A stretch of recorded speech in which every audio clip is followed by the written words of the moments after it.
Welcome back to Simply Mums. As always, we're here to empower women, empower mothers, empower families. My name is Leah, the host of Simply Mums. And before we start, please make sure you subscribe so that you encourage us to do more of what we're doing. All right. Today we have a guest, and her name is Nadine. Welcome, Nadine. Thank you, Leah. So Nadine's gonna introduce herself. Hi, everyone. I'm Nadine Donga. First of all, I want to thank Leah for inviting me today to the studio. Thank you. I really appreciate. Thank you. I've been watching her videos on YouTube. Simply Mums, please subscribe. Yes. I'm from Cameroon originally. I'm an Italian British by citizenship and the CEO of Diamond Healthcare Solutions Limited. This is a home care agency in the United Kingdom. We look after vulnerable people at home, children, adults, young adults, elderly people, frail people, and people who are unable to look after themselves independently at home. So that's a bit of me. Yeah. Over to you, Leah. All right. Yeah, I'm a mother, I'm a wife, I'm a carer, looking after my parents at home. I'm the manager as well of the company and the CEO, so I have two in one role. That is interesting. Yeah. Very good. So when did you start Diamond Healthcare? This is a long journey. Yeah. It all started when I was a kid. That's approaching my nursing career before I came into this role. That was back then in Africa some years ago. As the first daughter of the house, my mom used to tell me, oh, I wanted to be a nurse. I said, but Mom, what happened? You know, our African tradition, mothers, you have to stay at home, give birth to children, look after your husband. So she didn't have the opportunity. So because she was talking to me all the time and making me understand the beauty of being a nurse, it made me to develop that passion. Then, that time, nurses used to put on white dresses and a little hat. Yeah. So it really inspired me. And I said, oh, you know what? When I grow up, I'm going to be a nurse. So after finishing school, I enrolled into a nursing course, completed the course, worked a little bit, then traveled abroad. When I went to Italy. I was there with my husband. Then we moved over to the United Kingdom because I really wanted to proceed in the career. So coming to the United Kingdom, I started as a carer. I did domiciliary care myself. Yeah. So I understand what it means. Yeah. I worked as a carer. I worked as a senior carer. Then I went to Coventry University and obtained a bachelor's degree in nursing. Wow. So you went back to your nursing? Yes, I went back to my nursing because that was my passion. Yes, I like to look after people. It gives me a lot of satisfaction. Yeah. So I was so proud. It was a tough course, don't get me wrong. Being a mother, being a wife, working full-time, going to uni full-time, it wasn't easy. But you know what? Everybody can do it. I made it. Yeah, if you can do it, yes, other people can do it. Of course.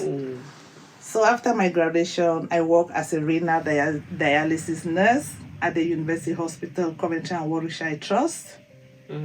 I worked there for some time. Due to family constraints, I had to withdraw after 2 years, and I became a full-time agency nurse. There I started thinking, you know what? When I was a domiciliary carer, these are some of the loopholes I saw when I was doing the job. So my mind was telling me that, you know what, you can do something better for these people. That's when I started doing my research on how to set up Diamond Healthcare Solutions. After my research, it needed money as well. You know, everything is money. Yes. Tell me about it. So I had to work very hard to put some money aside. Registered the company in 2023. Got my CQC license in 2024, June. Then it was challenging because the excitement of having the license was one problem, but getting the clients was another. Yeah, and the challenges. Tell us about the challenges there. Oh, Leah, tell me about it. So I started doing my research. I was struggling here and there, watching YouTube videos, going online, taking notes, until one day I received a call. Oh, I have my granddad that needs care. Can you come and assess him, please? I said, oh, yes. Very quickly. I said, tomorrow I'll be there. I was so excited.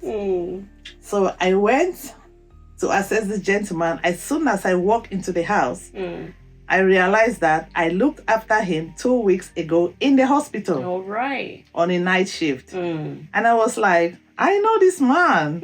The granddaughter said, oh, really? I said, yes, I look after him. And he was so troublesome.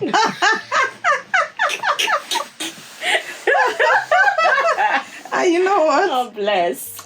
He was still poorly from the hospital discharge. Just because he self-discharged.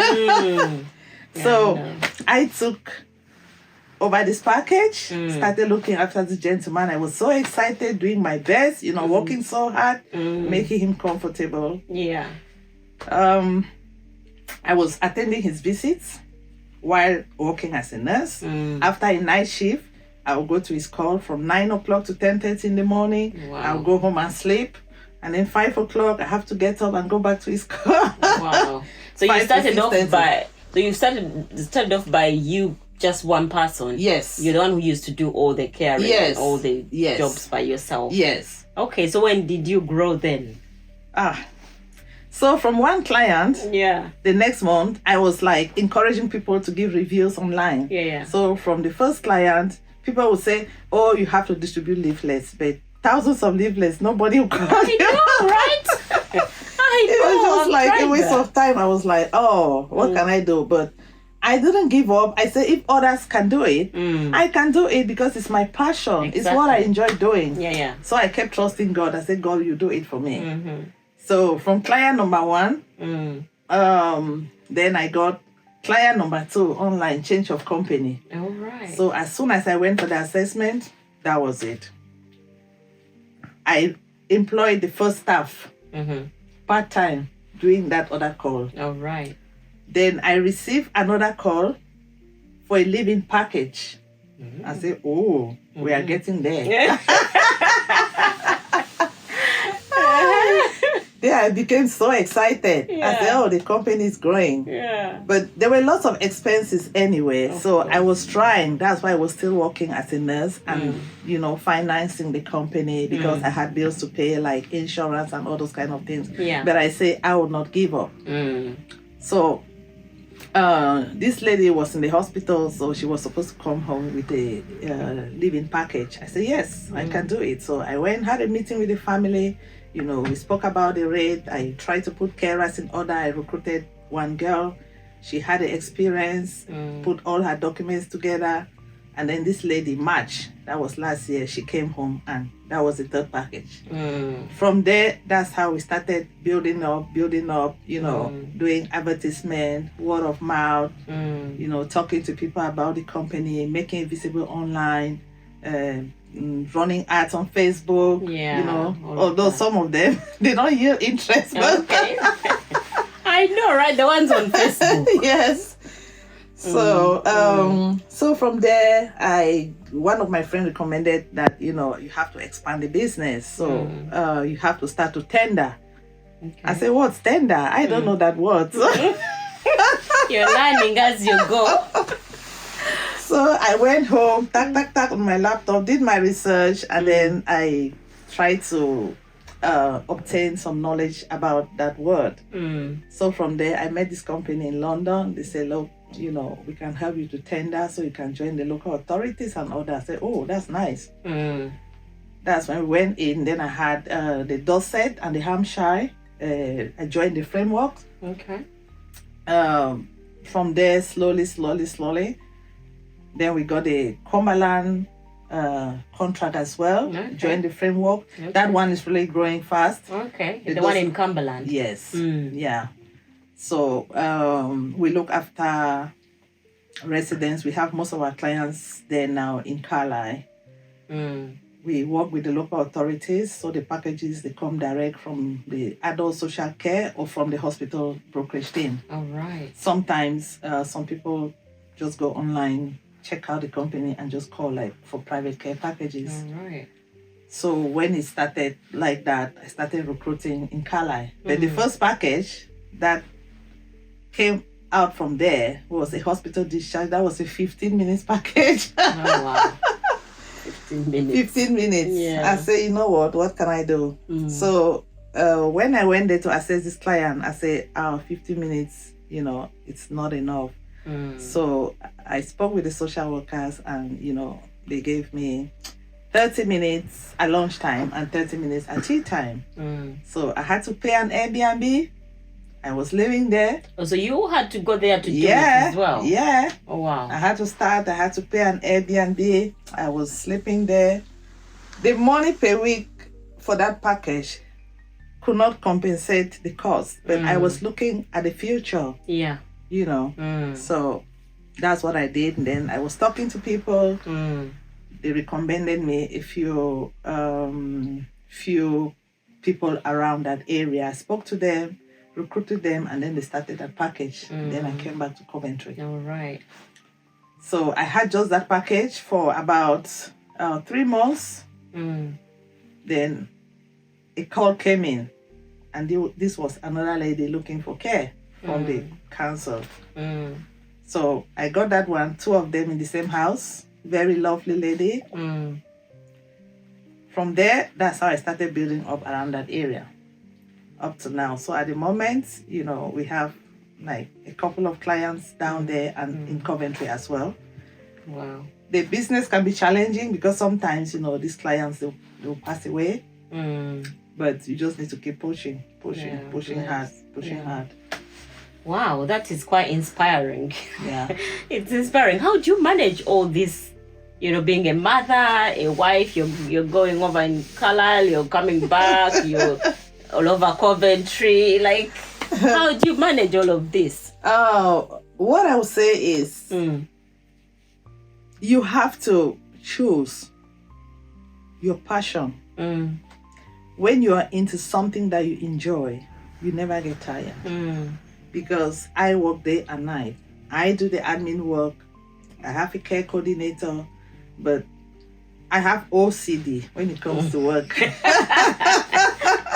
You're one of those people who are, they call them workaholics. Yes, I have OCD because I always try to make sure everything's perfect, all the care plans, the risk assessments. So I'm always there to check the rotas and everything. So I have a supportive family as well. My children, they are supportive. My husband is very supportive. He's joined me into the business. Oh, that's good. Yeah, so which is really great, because this type of things, you can't do them on your own. Yeah, so he's really helping me out.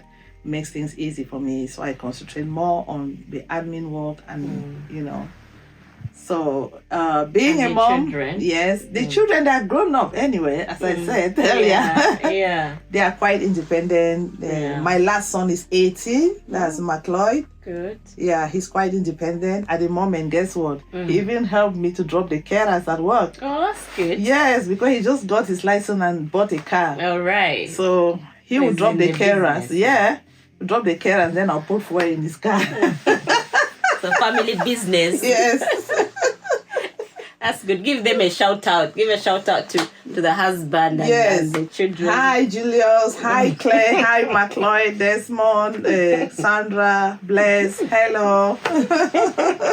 So why did you choose Coventry and Warwickshire? That's an interesting As one question. of your key locations. Yes. Yeah, it's a nice community cooperative. I even joined the Good Neighbors and, always receive emails, if you have neighbors that they are struggling or you're struggling, you can just send a post online and people are always happy to help out. So that's why I really like Coventry. Okay. Yes. The people are nice. They are very helpful. I work with Coventry City Council, although I'm not part of their framework yet. I'm not one of their providers, but I have I look after their clients that are on direct payment. Warwickshire City Council as well. Sometimes they work together with Coventry. And at the moment, I have a project with Warwickshire City Council. This project is about attracting people to work in health and social care. So when I sent in my story, it was really motivating. It was so inspiring. So I just need to encourage people to join health and social care. Looking at my journey, it's a rewarding career. I like looking after people, and I don't think any other job could be fulfilling for me more than what I'm doing. It is very impactful. Yes. I always feel delighted when I look after people, and at the end of the day, somebody will hold my hand. Nadine, thank you for helping me. No. You know, it breaks my heart, and it makes me to always want to do more, because I always tell my carers, it could have been you sitting there and somebody will walk into your house to help you. How will you feel if they treat you badly? So I always tell them, when you go to somebody's house, always turn things around. Don't just say, oh, because this person is sitting there, I can do what I want. It could have been you sitting there as well. So it just brings that compassion in you. Yeah. You know, to be able to look after that person in a more dignified way. Yeah. So I would encourage either young or old person to join health and social care. It's a rewarding career. This is my journey from a carer, a mother, a worker, to a nurse, and to the CEO of Diamond Healthcare Solutions. So if I can do it, everybody can do it. Why not join health and social care? Yeah. But how can they join? How would they join? You can contact me if you want. I will encourage you. I'll tell you what to do. I will guide you. Or you can check out on the Warwickshire website. There will be a link there where you can click and get instructions on how to join. What's your website? www.diamondhealthcaresolutions.co.uk. Okay, so you've heard it from the CEO of Diamond Healthcare. Nadine has just encouraged you. And are you happy to coach other women? Because I know there are other women out there who would maybe want. Are you happy to coach them, tell them how to go about it? Yes, of course, I am. But what I always say, sometimes they will say, oh, people will come to work and then they will not come back. I think it's really important for school children. You know, it's good for them to be exposed to this job, to see whether they like it. How? For example, they can be taken to hospitals, to different wards. Because sometimes when you go into a profession that you don't like, maybe due to one reason or the other, it's very easy for you to drop. So I think talking about this profession to the youth, it's also fundamental to expose them to what they are expected to meet ahead when they are into this job. So they will already make that decision whether I like to proceed or not. Yeah. Make them to embrace the beauty, the career progression, where this job can take them to, you know. So getting that beauty ahead of them would encourage them to join health and social care. Yeah. I think so. Yeah, and it's quite rewarding being able to look after people. Of course. Imagine, I used to do it as well. Yeah. And I would say this could be my grandmother. Of course. This could be, your relative. Yes. This could be your aunt. This could be someone who is close to you, so you have to treat them like that. Yes. Like what you've said is really important. They need to know the challenges in there. Will they be able to stick? Yes, of course. Sometimes you meet some challenging clients. I have some clients that are really challenging. But sometimes I just always try to have a one-to-one discussion with them. I say, look, the carers are just coming here to help you. Whether you like them or not, or whether what happens, I think our duty of care is fundamental. what's important is for somebody to look after you properly. Yeah. It doesn't matter if the person is white or is black or is blue or is green. It doesn't matter. Because when it comes to care, there should be no racism. We always have to embrace equality and diversity. Yeah. It's always said, but sometimes we don't mean that. In practice, Yes. it's different. Yes. So how does a day look like in this job? Oh. Give us a picture. Oh my God. Yeah. The earliest time I can go to bed is 1 a.m. Get up at 6. Sometimes I do cover shifts. This morning I've been for a shift. Yes. Wow.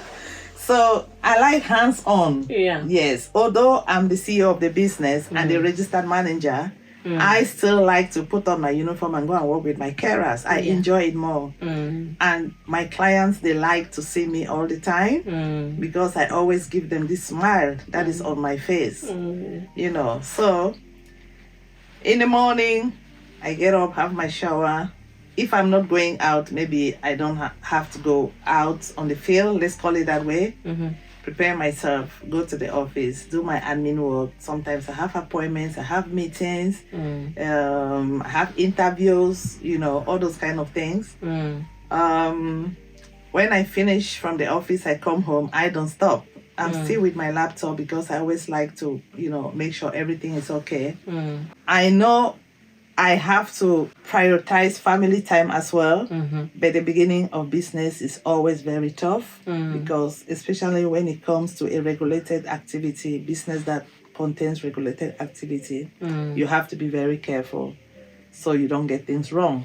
So I try my best. I know nobody's perfect, 100%. Yeah, but I just try my best, work so hard to put things in order.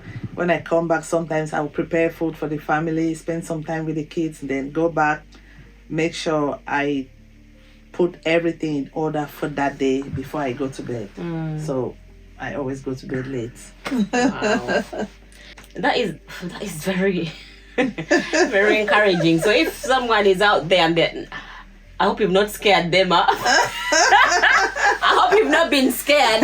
I'm not scaring anybody, but you just have to work hard. You know, to achieve your goals, you need to work very hard. You need to be dedicated. You need to put in a lot of time if you know that you want your things to be outstanding. So that's my advice. Anybody that likes to stay in bed, then this is not for you. Because sometimes, trust me, the carers, when I sleep, I get up at 6 o'clock, I check my phone. Somebody will say, oh, I'm not feeling well, I can't go. I have to jump out. Yeah, you know. And cover the shift. Yeah, of course. Because, you know, the well-being of my clients are my priority. Yes. Yes, so I don't mind, I go and do it with happiness. Yeah, I remember when we did the decoration for your husband's party. I was like, you'll see me in the morning. When I get there, oh, sorry, I've gone for the shift. I was like, I knew someone had cancelled and you had to cover the shift. When I went and assessed a client last month in the hospital, that was in Carlisle. So I had a meeting with the family. Then when this lady went home, I went there because the way I work, I know it's different, but I just like it that way. Every new client that we take on board, I always start the package. It gives me opportunity to know the client very well and to develop a proper care plan that reflects his or her needs. Because sometimes when you go for an assessment, the amount of information that you get is not enough to develop a care plan. But the first week, when you look after that client, there are some things that you pick that were not included during the assessment. So when I start the package, then I develop a proper care plan, I publish it. Then I will check the carers that have been allocated to work in that area. I will get the suitable ones because not all the carers can work with certain clients. So I always pick the ones that I know that they are suitable for this type of clients. I will go with one if it's a single call. They will shadow me. I will teach them. I will say, I know you're an experienced carer, but I want you to do what I want, not what you know. So they will shadow me, and then off I go. I hand them to the client. So I try for each client, I try to introduce about 3 carers to a call. If it's a single call. If it's a double call, I try like 6. What is a single call? 1 carer looking after somebody. Okay. And what's a double call? 2 carers looking after a client. Okay. Yes. So it gives you that peace of mind in case somebody's not well, somebody's on holiday. You can easily say, oh, Mary, can you cover the shift for me? So they know the client. I never send a carer to a client that have never been before. I try to do that. Yes. I don't like you just sit in your house and see today Mr. A pops in, tomorrow Mrs. B pops in. No. Yeah, we don't do that. They don't like it either. No, they don't like it. Yeah. Oh, wow, that's good. So you give personalized care. Yes. It's very bespoke to each client. Person-centered, tailored according to their unique needs. Yeah. To that person. Yeah. It doesn't mean that if Mr. A has dementia and Mrs. B has dementia, you will treat them the same. No. They have to be treated differently. Mr. A may react in a different way and Mrs. B in a different way. Yeah. That's why you have separate assessment and you develop the care plans based on their unique needs. Yeah. So when these carers start to go and look after these clients at home, time and again I still pop in and do the job or work with them if it's a double call. It gives me the opportunity to speak to the client and know whether there is any concern, there is any problem. Yeah. So if there's an issue, sometimes they will say, oh, they rushed me in the morning. And you know they talk. They don't keep quiet. They'll tell you. Yes, they'll tell me. They say, oh, they were rushing me in the morning. And I say, oh, I'm sorry. You know, maybe because they were short of time, because some clients, they just have 30 minutes and you have to do a lot. Get them washed, get them dressed, prepare their breakfast, give them medications. So when the carers are trying to be quick, it's like you're rushing them, you know. But I will still come back and tell the carers that, please, when you go to Mr. A, try to be a little bit gentle. But if I didn't go there, you wouldn't know. I wouldn't know, you know. And before you realize, it will be a safeguarding issue. So when I go, there are some little things I will fix before they get bigger. Yeah. So looking back from how you started the business to now, is there anything you think you should have done differently? Yes. Okay. Absolutely. I will always say that it's good to have a mentor if you want to start a business. I wasn't really opportune. Luckily enough, I met somebody from my country. He's the one that helped me. So who mentored you? Yes. He assisted me with the application process. He guided me through a lot of things. Although he was busy, he couldn't, you know, do much, but I went back and was doing my own research.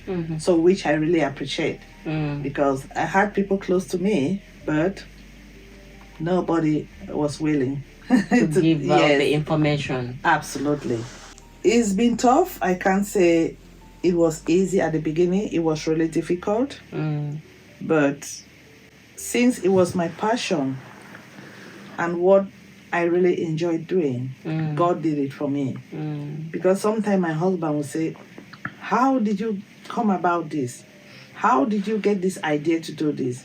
So every day when I sleep and I think about something, I get the solution. That's how my journey was going, step by step, step by step, step by step, up to today. So what would you have done differently?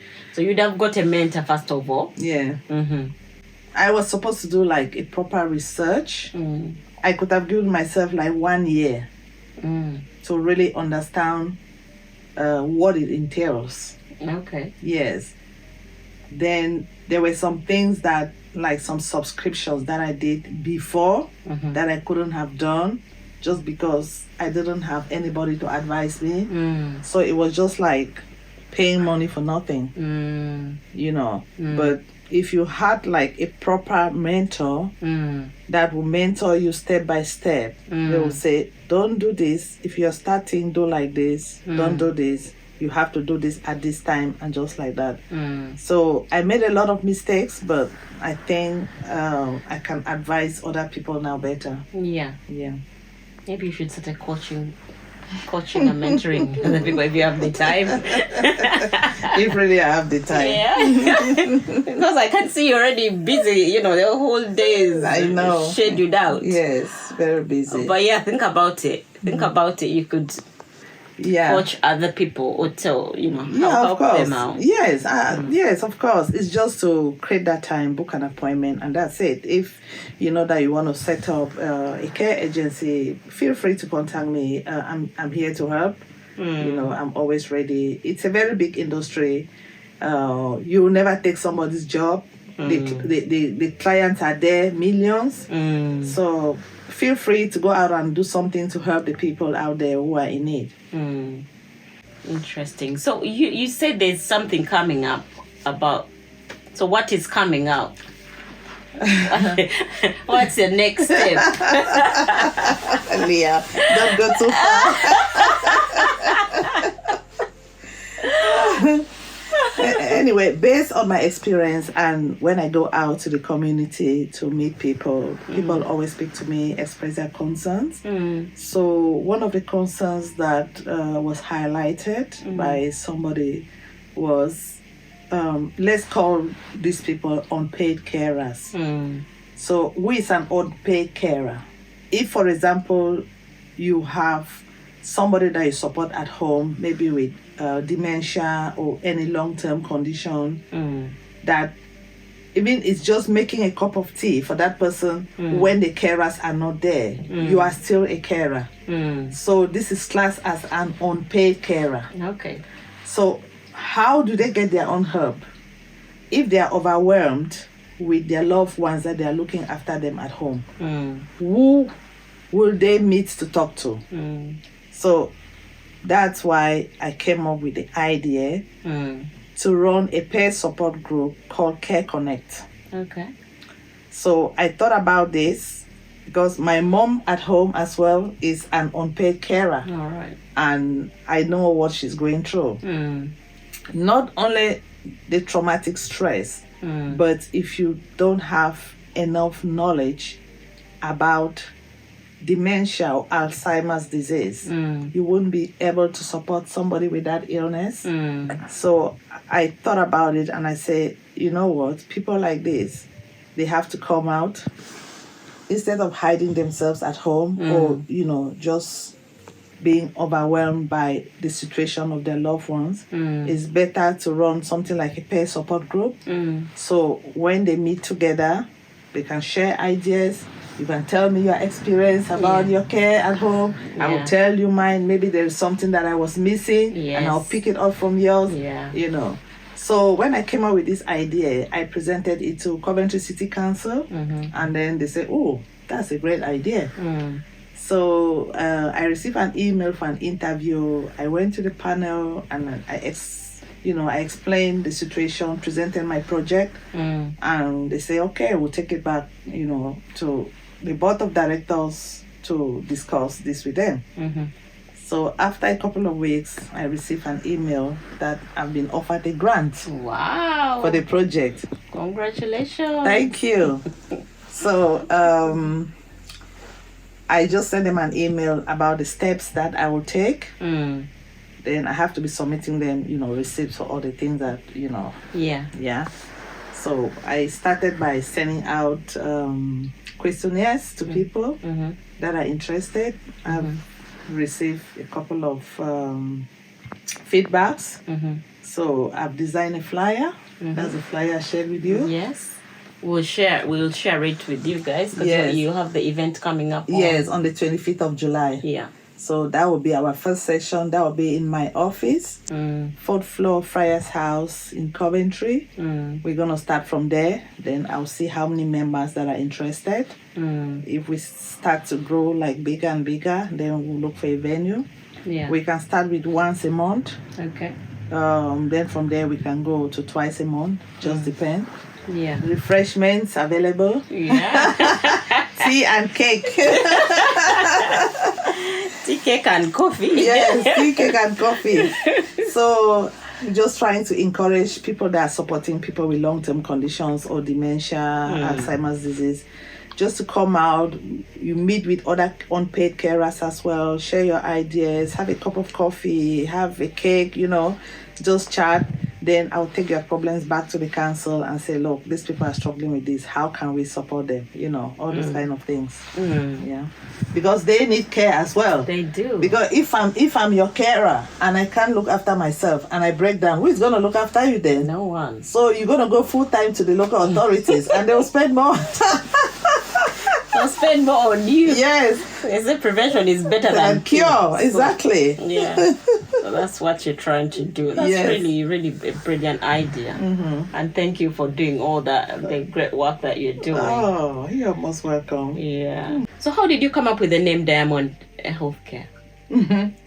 I'm somebody that I always like very fancy and posh things. Yeah, I know. So when I was thinking about, the name to give to the company, I wanted something really, really fancy that will reflect the care that is going to be delivered to service users. So that's how I came with that name, Diamond. And I always say, if you come to Diamond, your care will be Diamond. Okay. Yeah. Wow. Interesting. So as we wrap up, is there any message that you want to give to the mothers out there, to women, mothers? Yeah, I will always tell the women, the mothers, that being a mother is not the end of the world. It doesn't mean that you tie yourself and sit there. Try to think, what is your talent? I know if I'm a nurse, it doesn't mean that everybody must be a nurse. But just look into yourself. Look at your skills. What are your attributes?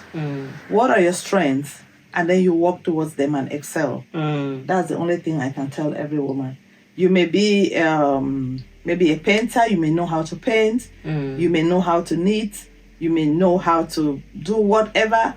Just try to think about your attributes and then work and develop on them.